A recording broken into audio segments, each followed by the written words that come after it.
You're listening to PetLifeRadio.com.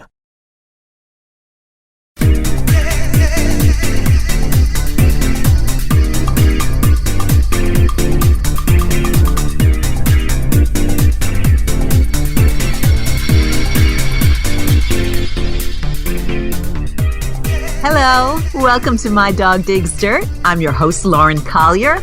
Move over, Peter Cottontail. You've got some stiff competition. Rabbits are hopping up to take the spot as the most popular small animal pet in the United States.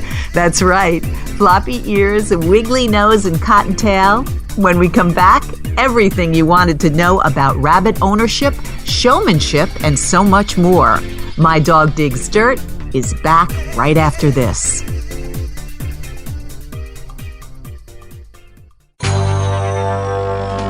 It's DesignerPetSweaters.com. Hand-knitted designer sweaters for your precious pup or cool cat. Beautiful couture patterns for your pets, including custom-knitted formal wear, casual wear, yachting, and even sports-themed. Many designer pet sweaters include feathered tammy hats, top hats, and a lot of sparkle. Each sweater includes leg loops, front paw sleeves, and leash opening. Visit DesignerPetSweaters.com to order your four-legged fashions today. Your pets will stay warm for the winter and be runway ready. Large or small, we fit them all. DesignerPetSweaters.com.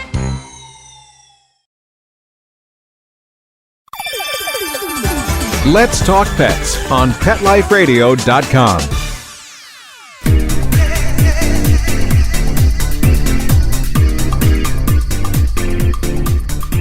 My Dog Digs Dirt is back, and I am so very happy to introduce you to Josh Humphries, president of the American Rabbit Breeders Association, dedicated to the promotion, development, and the improvement of domestic rabbits everywhere. Josh, so happy to have you here. I have to tell you and be honest, I thought all bunnies looked alike. They're all cute and fluffy, but I am blown away. There are so many different varieties. Yeah, thank you for having me. There are quite a few different breeds, different shapes these animals come in, and different colors. So it's a pretty interesting hobby and getting to learn about all these different breeds. There are about 48 different breeds. What are some of them? 49 now. 49, there you accepted. go. Yes, it's accepted by the ARBA as far as breeds that are able to be shown or registered. There's definitely more breeds throughout the world, but these are the 49 breeds that we have recognized by the ARBA. And what are some of those breeds? Because, again, when I think of a rabbit, I think a cute little, a little white rabbit, a little Peter Cottontail, but there's so many more. Some of them even look like Persian cats. They have all the hair like that and everything. Yeah, we have the Angora breeds. That's what you're referring to. Yes, they have, yes. A lot of wool across their face, over their ear, and that wool can be sheared down and used to make many products. A lot of Angora sweaters and hats and gloves. Sort of like alpacas, where they use the fur. Correct. Yeah, right. Correct. That's the neat thing about some of these breeds. We have the Netherland Dwarf, which is our smallest breed that we recognize, that weighs 2 pounds at their maximum weight, all the way to Flemish Giants, which can be over 20 pounds. Wow. And there's no actual maximum weight in our standard of perfection for the Flemish Giants and several different of the giant breeds. Now, do some make better pets than others, or does it just really sort of depend on the person of what type they might, like? There are definitely different characteristics of certain breeds. One of the classifications for our show animals are full arch body type rabbits. And a lot of these rabbits, when you show these animals, they will be up and very alert on their front toes. Some of these animals actually have to move while you're evaluating them on the judging table. And those animals, they're expected to be a little more flighty, high-strung, so they can show themselves off. So as far as a pet goes, sometimes those animals are not something that, especially a young child can sit and hold, and that, the rabbit would want to stay and be held. Right. So that would be a good idea that you'd find that out first before deciding which breed might be right for you. Correct. Now, showing is big. I had no idea that there was even such a thing as a rabbit show, but it's similar to a dog show. Let's talk about that, because you sponsor them all across the country. Explain what one sees when they go to one, Josh. Like I said, it's very similar to a dog show. We have judges who have to go through a license process that takes a number of years to be a recognized ARBA judge. In 2015, we had over 4,000 ARBA sanctioned shows. Wow. Within the United States, Canada, or some of the Southeast Asia countries who are affiliated with the ARBA. When you go to a show, what do you see? We talked about the 49 different breeds. Any of those breeds could be on exhibition. The judge is judging these animals per the ARBA standard of perfection. We're talking about the wool breeds. They have a lot of points. Out of 100 points, they have quite a few points on the texture and density, the length of their wool. Some of our other breeds, the Dutch, who are a marked animal. They have markings on their face, across the top of their hip, on the underside of their stomach, on their back legs. There's a lot of points put on these markings. So judges are evaluating each breed on their own merit per our standard of perfection. Wow. That's wild. So it's just like going to Westminster and you always wonder, how does the judge decide? They're all so adorable. I guess you have a lot of training. How did you get involved? You're the president, Josh. How did you get involved with rabbits? Have you shown them since you were young as well? Yes, I joined the American Rabbit Breeders Association in 1994 when I was a youth member and a 4-H member. So I joined basically as a 4-H project and then went from there. And 4-H is very big. For those who don't know what that is, will you explain that, please? Yeah, especially the 4-H Rabbit Project basically teaches young children to raise and care for these rabbits, to properly handle the rabbits. We talked about the ARBA sanctioned shows that we had over 4,000. There's many more even 4-H shows and county fairs throughout the country that are not ARBA sanctioned shows, but they're shows where these children can learn to handle their animals properly and demonstrate to the judges the showmanship abilities that they have and knowledge that they have with these rabbits and with these rabbit projects. Which is really important, I think, for children to learn to care for an animal as well. I'm sure you'd agree. Oh, absolutely. Absolutely. And that's the great thing about this hobby and this industry is children can get these animals, and they're fairly easy to take care of. They don't take a large amount of space to house the rabbits. So it's a nice project for a lot of young people to raise rabbits and get involved with some of the other 4-H projects and FFA projects with steers and heifer projects. There's a lot of folks that just don't have the property for that or don't have the means to transport these animals to shows. And so the rabbits are a fairly easy animal to transport and move around and house. Now, what about, for someone who's listening who might be thinking of getting a rabbit?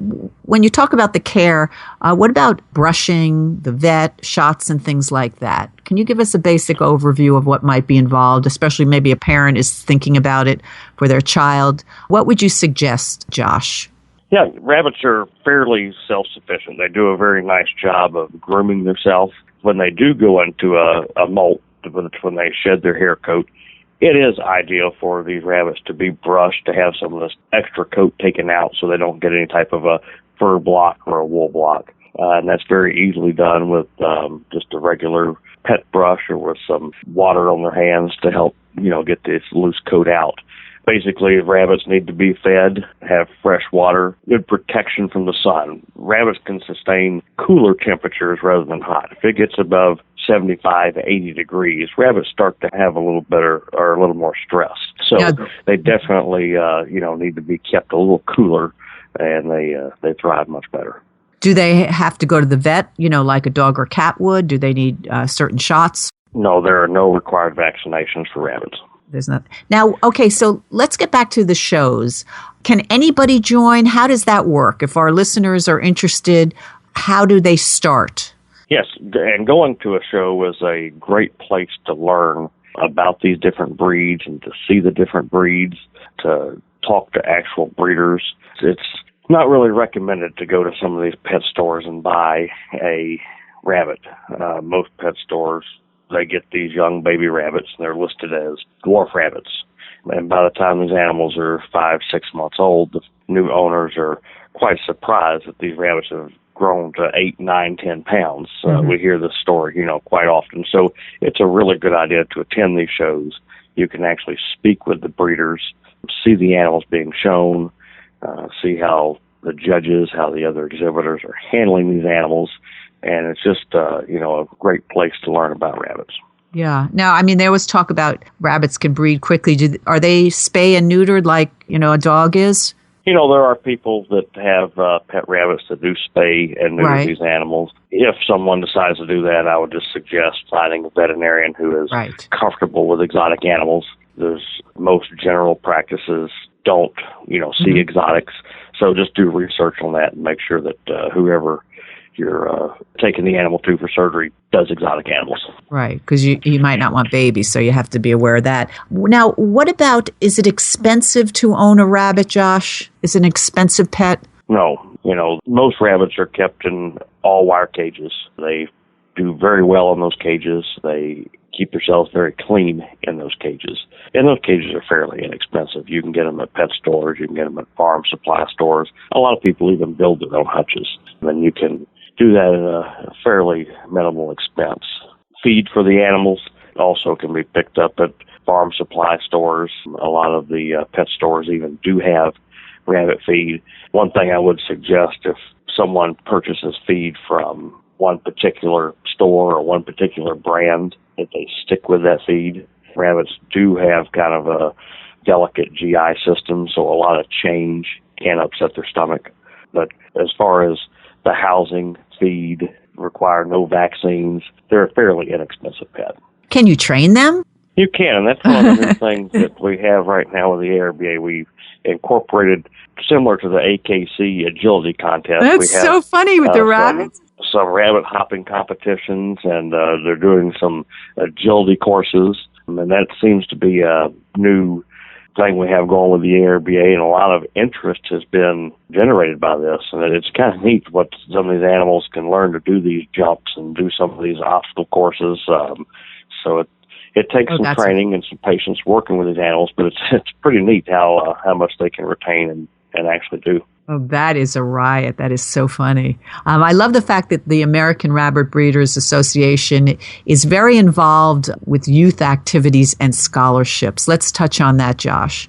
Yes, we have a very large youth membership in our association. At our annual convention, we have a royalty contest, and we actually crown a king, queen, duke, duchess, princess, lord, the ARBA. We have a whole royalty contest and competition, and we have a lot of youth, participating in these activities. The ARBA does offer scholarships, so it's a very good organization for our youth. It teaches a lot of responsibility, leadership, and caring for an animal. Actually taking care of these animals in the house and breeding them towards the standard that they have set to show these animals, and then presenting them at these national shows and then competing in the royalty contest and proving that they know a lot about rabbits and that they are, good young people and have bright futures ahead of them. I think it's wonderful, and that they love their pet too, and how important is that? We're going to take a short break now, but when My Dog Digs Dirt comes back, we're going to hop on and talk more about rabbit ownership. We'll be right back.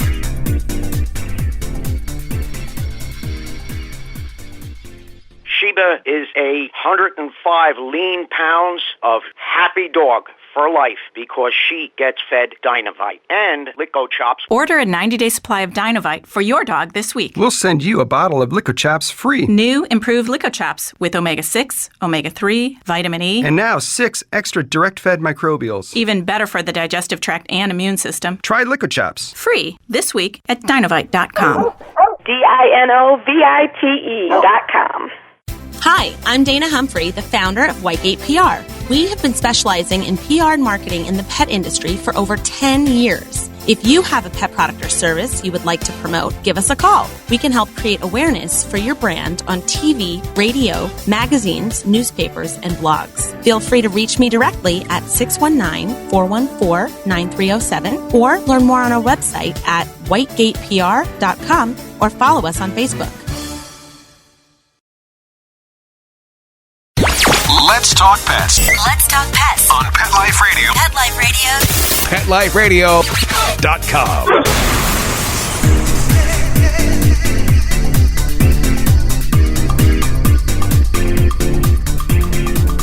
My Dog Digs Dirt is back. I'm Lauren Collier, your host. We're talking with Josh Humphries, who is the president of the American Rabbit Breeders Association. Josh, the group goes back about 100 years or so. Is that right? Of course, you weren't around then. It was originally formed back in 1910. Wow. They had some restructuring through there, but that's when the association was originally formed, and the idea for an association that handles small animals and rabbits was thought up. We're talking about rabbits, but you also handle, they call them cavies, right? Guinea pigs and such? Yep, cavies. That's also a specialty club that is working with the ARBA. We also license the cavie judges, so that's a very similar judging system with the cavies. They have their own standard of perfection with many different breeds and colors, short hair cavies, long hair cavies. So it's a very interesting hobby as well. And it's wonderful because, we always think of pets as, dogs and cats, but rabbits and, guinea pigs and all that are very important pets as well. And I love that you promote that, certainly. You also promote education and responsible pet ownership. What do you think is important for people to know who might be considering a rabbit?